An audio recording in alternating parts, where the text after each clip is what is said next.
This floor has seen championship games, heartbreak, and probably a few air balls. But today, we're giving it a second chance, aka it will spend the rest of its life holding potato salad at family cookouts. And let's be honest, that's a pretty respectable retirement.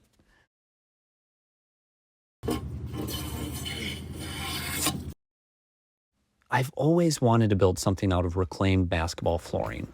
There's something about the aesthetic that feels so gritty and cool. I'm naturally a nostalgic and sentimental person, so that might be the root of those feelings. Most viewers could probably tell this by my 2007 Buick Lucerne. Get ready to be embarrassed. Sorry. Someone commented on my whip in the last video saying how committed I was hauling projects in the Buick, and they don't know the half of it. I came across this Facebook Marketplace posting of a gentleman selling 48 square feet of reclaimed basketball flooring. I wasn't sold on it at first, but then I saw him drop the price from $120 to $65. From there, I talked him down to $50. And if you don't like bartering on Facebook Marketplace, you're really missing out on one of life's greatest joys. I started taking them apart, and this process really wasn't that bad. All you need is a pry bar, a hammer, and a little patience. I used a grinder and a cutoff wheel to remove all the nails. It would have been nearly impossible to pull them out, which is unfortunate because I would have really liked to plane these down to a smaller thickness, but I can manage a slightly heavier tabletop.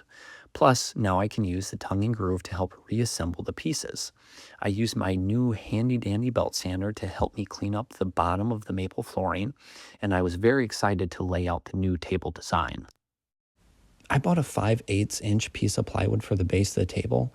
I thought that this would be a good happy medium of weight and strength. I put a coat of black oil-based enamel paint on the plywood right when I got home because I did not want this plywood to warp, especially because Wisconsin has had some humid weather lately. My vision for this table topper was to fit my standard lifetime folding table. Most of these tables are about 30 inches wide by 72 inches long.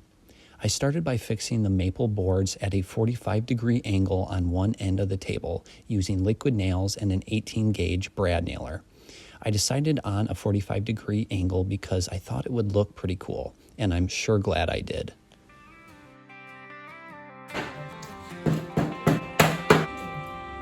Sun's beating down on my one-car garage. 95 degrees and I'm working too hard. Fan in the corner, barely moving the air. Sawdust on my boots, sweat everywhere. Got a radio humming some old back road song.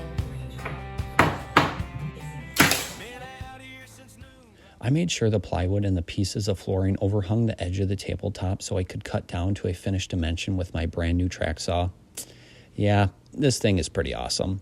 I have $30,000 in credit card debt. Once the table was cut to 72.5 inches long and 30.5 inches wide, I was ready to add the sides, which will hide the ugly plastic of the table. I went to my local Ma and Pa lumber yard and got some soft maple, and I know what you guys are thinking. Wow, we got soft maple. Basketball courts are made out of hard maple. Well, soft maple is $4.25 and hard maple is $10 plus, and that was a pretty easy decision considering I had just bought a belt sander and track saw. Mama says, boy, you're gonna cook in that place. I just smile and keep the sweat off my face. While I was picking up my lumber, I noticed this gigantic timber. I wasn't sure what species this was, but I'm very curious. If you have any idea, go ahead and post in the comments. My good friend Zach was a forestry major in college. Maybe he'll let me know. I started milling up the boards. The long pieces were a little bit challenging to square up because I don't have a joiner, but I figured it out. Things I probably should do, but I've got a piece of oak and a dream or two.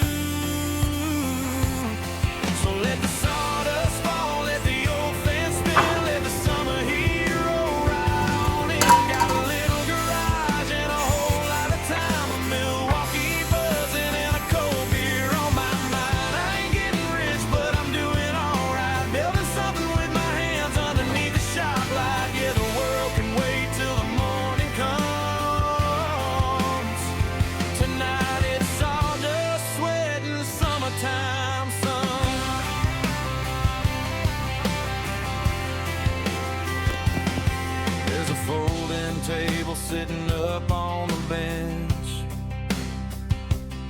half-finished project and a wallet that's spent. Got 3 more clamps than I'll ever need, and somehow I'm still looking for the one I need. There's lumber in the corner, tools on the floor. I swear I'm gonna clean it up like I said before. But when that grain starts showing underneath the blade, it's hard to care about the mess I made. I know it probably looks like a fool's paradise, but every scratch and dent tells a story I like. So let the sawdust fall, let the old fence spin, let the summer heat roll right on in. Got a little garage and a whole lot of time, a Milwaukee buzzing and a cold beer on my mind. I ain't getting rich, but I'm doing alright, building something with my hands underneath the shop light. Yeah, the world can wait till the morning comes. Tonight it's sawdust, sweat, and summertime sun. I got all the pieces to size and used the pocket holes and glue to fasten them to the side of the table topper. I did have to use some clamps to convince the pieces to stay into place. I wanted to make sure this table would survive years of abuse, so I added some angle brackets for strength. The only thing left to do is to add a little oil-based glossy poly to the sides, and I really was done. I had an idea in my head how this would turn out, and I have to say, I'm pretty happy with the product. I should mention, I hope to use this in the future when I start selling my woodworking creations at craft fairs. I won't just let it hold potato salad at family gatherings. I mean, come on, this table does deserve better. Someday I'll have a bigger place, 20-foot ceilings and a little more space. But I know I'll miss this old garage somehow. The way the evening light comes through right now. That smell of fresh cut wood, that sound of a blade, the little things I built and the memories they made. So let the sawdust fall, let the old fence spin, let the summer heat roll right on in. Got a little garage and a whole lot of dreams, turning scraps into something better.